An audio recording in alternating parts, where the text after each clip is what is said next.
सबसे पहले तो मैं ये बता दूं कि हुकूमत को इनसे परेशान होने की ज़रूरत नहीं है और जो भी लोग इनसे मुज़ाकरात कर रहे हैं इनसे परेशान होने की ज़रूरत नहीं है।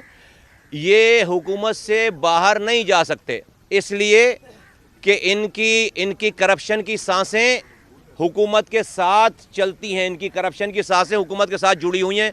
द मोमेंट ये हुकूमत से बाहर आएंगे सारे गिरफ्तार हो जाएंगे, एक यूसी चेयरमैन से लेकर ऊपर मेयर तक, एमपी एमएनए राब्ता कमेटी, ये बहुत सबके केसेस तैयार पड़े हुए, सब गिरफ्तार हो जाएंगे। तो ये कभी भी हुकूमत से बाहर नहीं आएंगे। तो हुकूमत तो पहले इस मामले में इत्मीनान कर ले कि ये कहीं नहीं जाएंगे।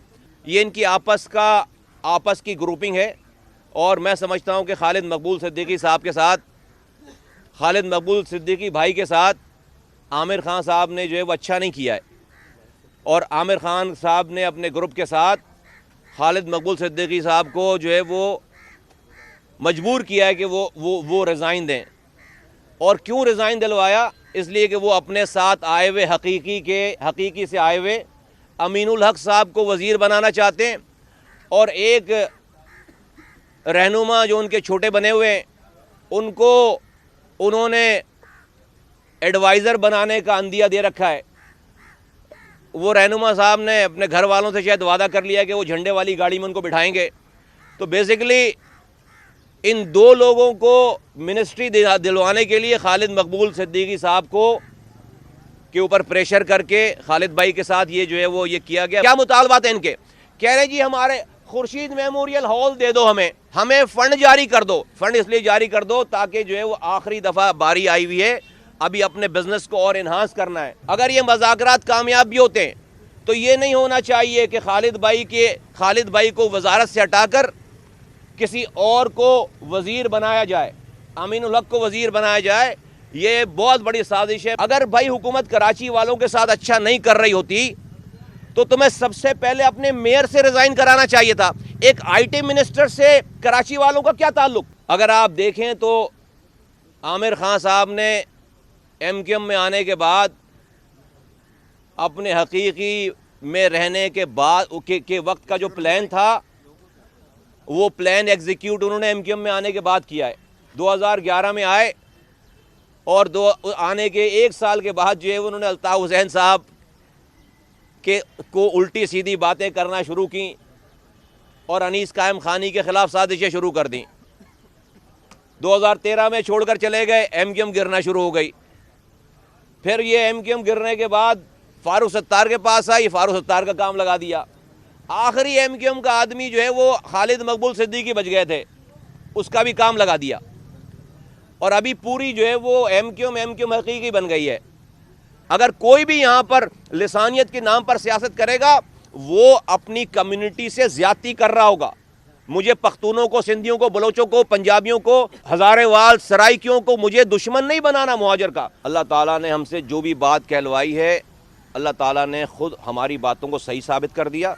आज से 3.5 साल पहले हमने अल्ताफ़ हुसैन साहब के बारे में जो बात की, आज अल्ताफ़ हुसैन साहब वही सारी बातों को खुद सबूत के तौर पर नरेंद्र मोदी से सियासी पनाह मांग रहे हैं। मैंने तो नहीं कहा ना उनको करने के लिए, मैंने 3.5 साल पहले बता दिया था कि रॉक एजेंट हैं, आज वो खुद पनाह मांग रहे हैं।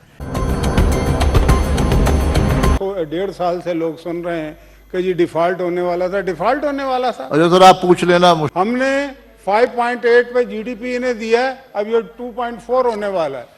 हमारे दौर में महंगाई कितनी थी, हमारे दौर में पेट्रोल का रेट कितना था, हमारे दौर में दीगर अशारिये सवाल क्या है मुशाहिदुल्लाह साहब? हमारे दौर में बैंक जो है वो कितने इंटरेस्ट पे वो दे रहे थे लोन, ये सारी चीजें सर वो सवाल पूछे ना मुशाहिदुल्लाह खान साहब। सवाल ही पूछ रहा हूँ, इन्होंने ये बहुत सारी बातें की हैं ना, ये हमारी हुकूमत के लिए की हैं ना, तो मुझे जवाब तो देना है कि इन्होंने ये कहा कि जी हम नौकरियां नहीं दे सकते, उसके लिए सनतें लगानी पड़ती हैं। ये दुरुस्त बात है, जो दुरुस्त बात है हम उसे मानेंगे, लेकिन क्या 1.5 साल में कोई एक सनत लगाई है इन्होंने? क्या 1.5 साल में सनतें बंद हुई हैं या नहीं? मैं मिनिस्टर साहब से ये पूछना चाहता हूँ कि उन्होंने इसको तो माना है कि जी ये 60% होता है और ये एक्सीड कर गया है, लेकिन साथ ही उन्होंने ये भी फरमाया है कि ये पिछले सालों में भी एक्सीड कर गया था। और 2013 का आपने फरमाया है कि जी 2013 का मतलब ये है कि 2013 में PMLN की हुकूमत मई में आई थी, यानी कि उस वक्त तक तो जो होना था वो हो चुका था। एक्ट 2015 में बन रहा है, तो 2013 की मिसाल देने का तो फायदा नहीं है। आप 2015 के बाद की मिसालें दें कि उसके बाद क्या हुआ। ये उसके बाद एक्चुअली 2013 के बाद सूरत हाल ज़्यादा बिगड़ी है।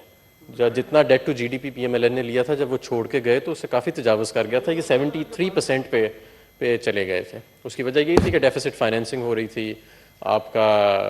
जैसे मैंने बताया कि जब हम आए तो प्राइमरी डेफिसिट जो था, फिस्कल डेफिसिट के दो हिस्से होते हैं।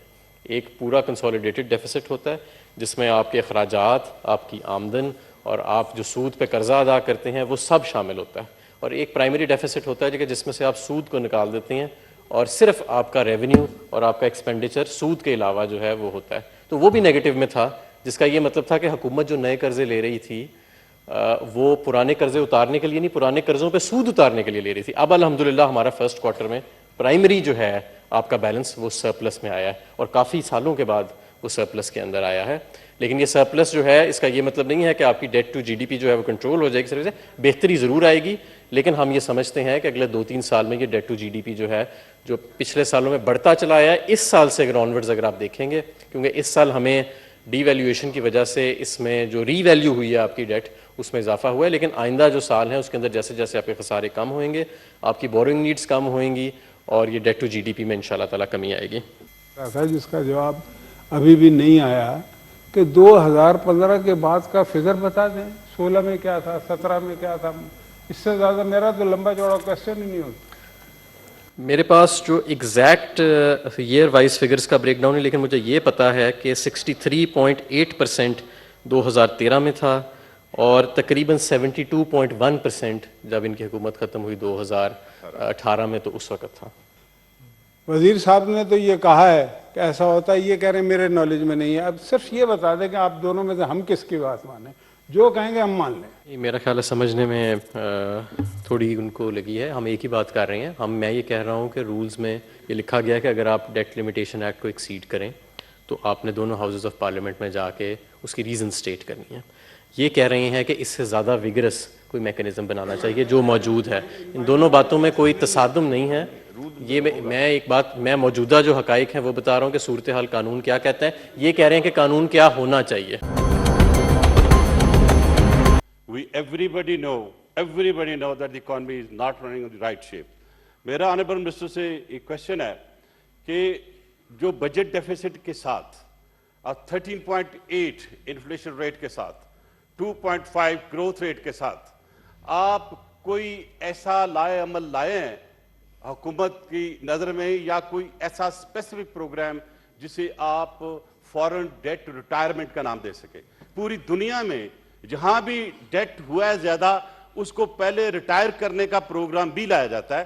अगर आप सिर्फ सूद ही देते रहेंगे, प्रिंसिपल अमाउंट को नहीं छेड़ेंगे, आपकी इकॉनमी का जो हाल है इस वक्त, मैं ज्यादा बात नहीं करना चाहता, आपका हर साल बजट डेफिसिट बढ़ता है, महंगाई आपकी बढ़ती है, तो उसको आप कैसे इंटीग्रेट करके इस पूरे माहौल को कंट्रोल करते हुए पाकिस्तान की आवाम को रिलीफ दे सकते हैं कि महंगाई कम हो जाए? जी मिनिस्टर साहब, जहाँ तक इकॉनमी का ताल्लुक है, तो जब हमने हुकूमत संभाली तो ये मईशत जो थी ये डिफ़ॉल्ट के करीब खड़ी थी। आपके ज़र मुबादला के ज़खायर $500 मिलियन माहाना की रफ्तार से पिछले 17 माह से मुसलसल बतदरीज गिरी जा रहे थे और यहाँ तक बात पहुँच गई थी कि स्टेट बैंक के रिजर्व्स को अगर आप नेट स्वॉप्स को अलहदा कर दें तो सिर्फ $3 अरब रह गए थे और जो फाइनेंसिंग रिक्वायरमेंट थी पूरे साल की वो $30 अरब थी, पिछले साल की फाइनेंसिंग। उसके बावजूद इन तमाम मामलात को कंट्रोल किया गया। अब आपके जो ज़र मुबादला के ज़खायर हैं वो कम नहीं हो रहे बल्कि वो बढ़ रहे हैं। उनके अंदर $2 से $3 अरब का इजाफा हुआ। शॉर्ट टर्म जो आपकी लाइबिलिटीज़ हैं, जैसे क्रेडिट स्वॉप्स भी हैं, उनको $3 अरब के वो भी रिटायर किया गया। पाकिस्तान की तारीख की सबसे ज़्यादा डेट रिटायरमेंट जो है वो पाकिस्तान तहरीक इंसाफ ने $10 अरब से ज़्यादा अपने पहले साल में की। इसके बावजूद कि जो पहले साल में हमारा एक्सटर्नल डेट बढ़ा वो गुज़श्ता साल जो आखिरी साल था मुस्लिम लीग नून का उससे भी कम थी। इसके साथ हमने ये डेट रिटायरमेंट जो है उसको मैनेज किया। ये तमाम फैसले जो हैं क्योंकि इतने बड़े क्राइसिस से मईशत को निकालने के लिए एक मरतबा सख्त फैसले तो आपको करने पड़ते हैं। अगर आप ना करें सख्त फैसले, उसके बाद जो तबाही आती है तो वो यहाँ पे काबिल बयान नहीं है। मिसाल के तौर पे अगर आप बिजली और गैस के नर्ख ना बढ़ाते तो जो जिस दामों पे बिजली ली जा रही थी और जो सौदे किए गए थे जिन दामों के ऊपर पावर प्रोड्यूसर्स के साथ, जो गैस के महकमे के अंदर खसारे थे, अगर आप ना बढ़ाएं तो जो तबाही आएगी। अब इन्होंने कहा कि जी डीवैल्यूएशन स्टेट बैंक ने क्यों की? अगर स्टेट बैंक के पास डॉलर ही नहीं है कि आपकी करेंसी को आर्टिफिशियली सपोर्ट करे फिक्स्ड रेट पे और वो अरबों डॉलर महाना के खर्ची जाए, तो जाहिर है कि खुदा ना खास्ता फिर डिफॉल्ट हो जाता, और जब डिफॉल्ट हो जाता तो उसके सर ये रहमान मलिक साहब, ये फिर जब डिफॉल्ट होता तो रहमान फिर साहब जो ये करेंसी की डिबेट तो डिवैल्यूएशन है नहीं, आपने जिमनी पूछ लिया, अब उनको सुन लें, लेट हिम आंसर ना जी। फिर अगर डिफॉल्ट हो जाता और फिर जो करेंसी की डिवैल्यूएशन होती और फिर जो महंगाई आती, तो अब सवाल ये है कि किसको इल्जाम ठहराया जाएगा?